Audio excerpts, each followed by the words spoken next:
ত্রিপুরা বাংলাদেশ সীমান্তে পাচারকারীদের দৌরাত্ম্য। বিএসএফ এর উপর আক্রমণ বাংলাদেশি পাচারকারীদের।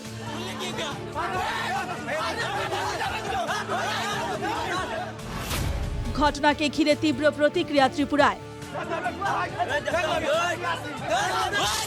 এই দৃশ্য মঙ্গলবারের। ত্রিপুরার কৈলাসহরের মাগুরুলি গ্রামে এভাবে বাংলাদেশিদের হাতে আক্রান্ত হয় বিএসএফ। বাংলাদেশি দুষ্কৃতীরা বিএসএফ জওয়ানের আগ্নেয়াস্ত্র কেড়ে নেওয়ার চেষ্টা করে। সমাজ মাধ্যমে এই দৃশ্য ভাইরাল।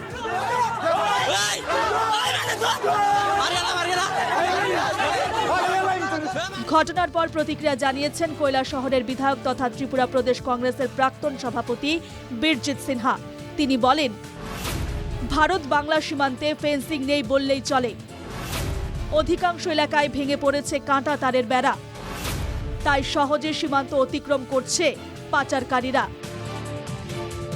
তাই অবিলম্বে ভারত বাংলাদেশ সীমান্তের জরাজীর্ণ কাঁটা তারের বেড়া সরিয়ে নতুন বেড়া বসানোর দাবি জানিয়েছেন বীরজিৎ সিনহা।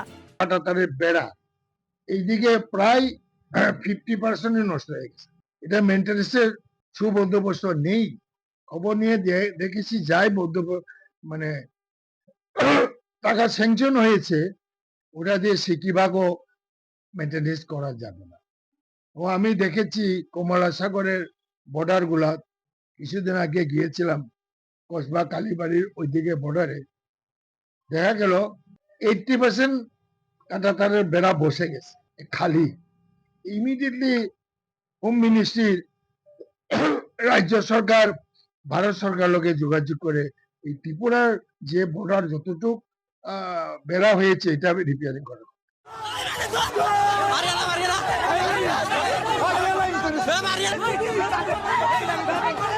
বিএসএফ এর উপর আক্রমণের ঘটনায় প্রতিক্রিয়া প্রকাশ করেছে ঊনকোটি জেলা বিজেপি।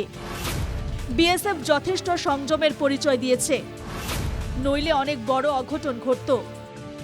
এই মন্তব্য ঊনকোটি জেলা বিজেপির সাধারণ সম্পাদক অরুণ সাহার। তো এটা সোশ্যাল মিডিয়াতে এসেছে আসলে কালকে। তো এটা খুবই দুঃখজনক ঘটনা। আমাদের যারা দেশ সুরক্ষার কাজে নিয়োজিত আছেন, বর্ডারে যখন চিনি পাচার হচ্ছিল তখন তারা বিএসএফ যখন চ্যালেঞ্জ করে, তখন ওখানে 2 জন বিএসএফ ছিলেন। চ্যালেঞ্জ করার পরে পাচারকারীরা দৌড়ে কিছু দূর গিয়ে আবার বাংলাদেশে কিছু নিয়ে এসে আমাদের বিএসএফ গুলো আক্রমণ করেন। কিন্তু আমাদের যারা আরো সাইডে বাইডে বিএসএফ এর সৈনিকরা ছিলেন, তারা দৌড়ে এসে পরিস্থিতিকে মোকাবিলা করেন এবং আমাদের বিএসএফ এর জওয়ানরা যৌথভাবে যখন তারা এসে তাদের মোকাবিলা করেন, বাংলাদেশি পাচারকারীরা পালিয়ে যায়।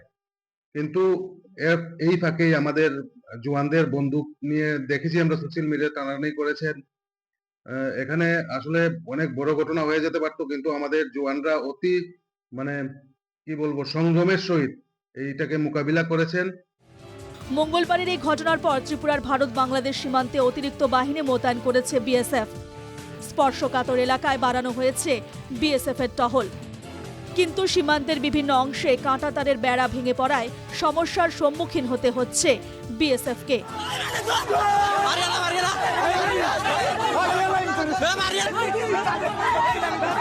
কুমারঘাট থেকে জনি ভট্টাচার্যের রিপোর্ট, এনকেটিভি বাংলা।